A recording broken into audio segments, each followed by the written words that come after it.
Do monitoring spirits really exist?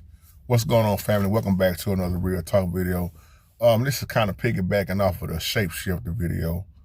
I get questions and email all the time about monitoring spirits, familiar spirits, the marine kingdom, or we may say water spirits. The other day we talked a little bit more about the marine kingdom. The thing is, and this is a video response back to you, JJ. You got people that's not going to agree or believe in the Apocrypha, but they'll watch movies and believe what the movies say. When I talked about familiar spirits so many times on here, now let me ask you a question.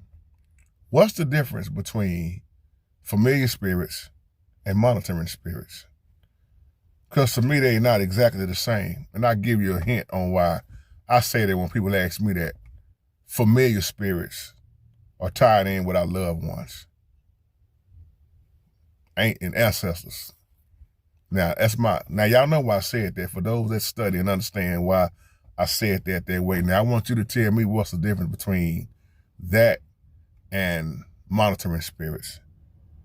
Now, like I say, the world gonna always give us names to call stuff. Now, when I talked about the book of Enoch, 1, 2, and 3, the Apocrypha, we all know from studying, Enoch calls the fallen angels watchers. The King James Bible calls them fallen angels, but Enoch calls them watchers. Well, if you want to use the term monitoring spirits, another name that they call monitoring spirits is what?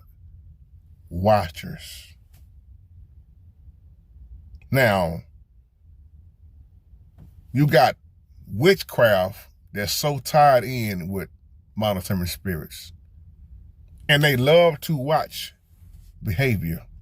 You ever see these movies, and you'll see these movies be demonized up, and then you'll see this person sending demons to somebody else, or they hear them in their dream, they having all kind of nightmares.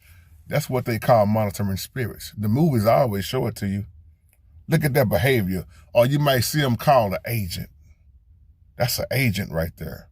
Many people on YouTube use the screen name agent, agent, agent. Not calling them an agent like a monitoring spirit, but you have to be careful because you see a lot of agents. You see a lot of the term, robot.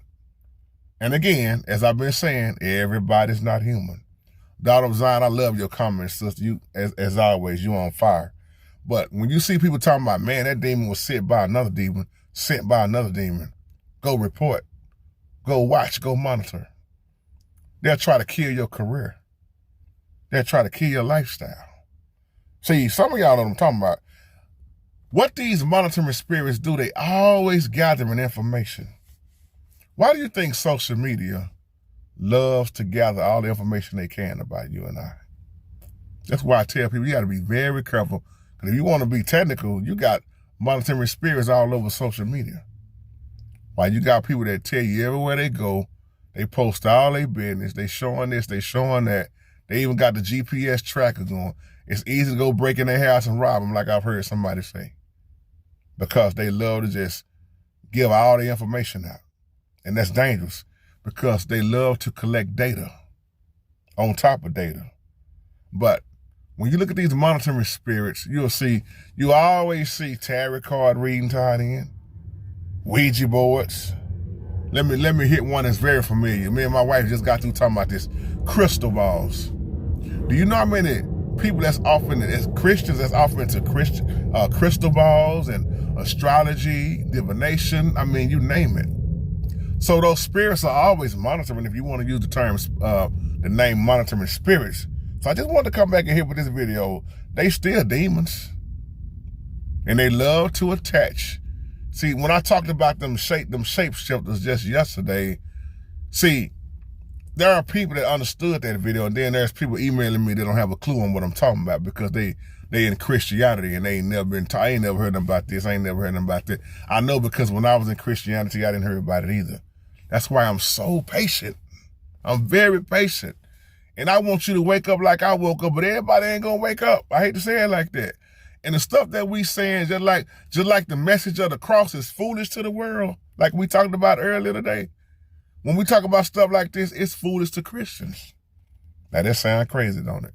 Because most Christians that I know, they have stuff happening to them, but they have not been taught the spiritual realm. Now, if you want to talk about being taught about prosperity and begging for money and hooping and hollering preachers and singing all the time and having bake sales and fish fries and et cetera, et cetera, et cetera, that's Christianity. But when you get a real pastor who's heaven sent, as I close, they're going to tell you about, they're going to preach and teach to you about the spiritual realm. Most are not doing it. A real pastor don't have no problem with going to Revelation, Daniel, the book of Jude. So, and when you look at the Bible shows you that everything was not recorded like you think in the King James. The King James is not the complete book. That's 66 books. I've been yelling and screaming this for years. Get you an Ethiopian Bible, and you're going to see a totally different, get you a Geneva Bible if you can. And I know that's hard saying that because it's still translating. If you can get your hands on the real old, which is hard to do now. Like I was telling Helena this one time, it's hard, ain't it, Sister Helena, finding them books because everything's been translated, everything's being tampered with. But the Most High will put the word in your heart. That's why I talk the way I talk, man. I'm gonna say something that most people ain't gonna understand. I ain't getting this out of no book. I'm getting this out the Holy Spirit. The Holy Spirit will speak to you and teach you all things like D-Wade will show you, like he says when he comes on. And that's what you got to go by, man. Let the Holy Spirit teach. Y'all, I love you. So just be prayed up. That's why the book of Job mentioned that Leviathan, them sea monsters, sea creatures. People where'd you get that from in the book of Job? The Leviathan, the most dominating creature, the big monster in that sea that can't no animal mess with, can't no creature mess with, can't no human tame it. You better not even try to go toward it. It will destroy you and break you in half. The Holy Spirit is the only one that can kill that sea monster. That's why when them fallen angels, or we say the watchers, when they slept with them daughters of men had to be punished. And the book of Enoch told you that they was cast down in the waters and they became sirens. But that's folk. People think that's just, oh man, that's fairy tale. Okay. You believe what you believe, and I'm going to keep believing what the Most High showed me, whether it sounds crazy or not. Shalom, family.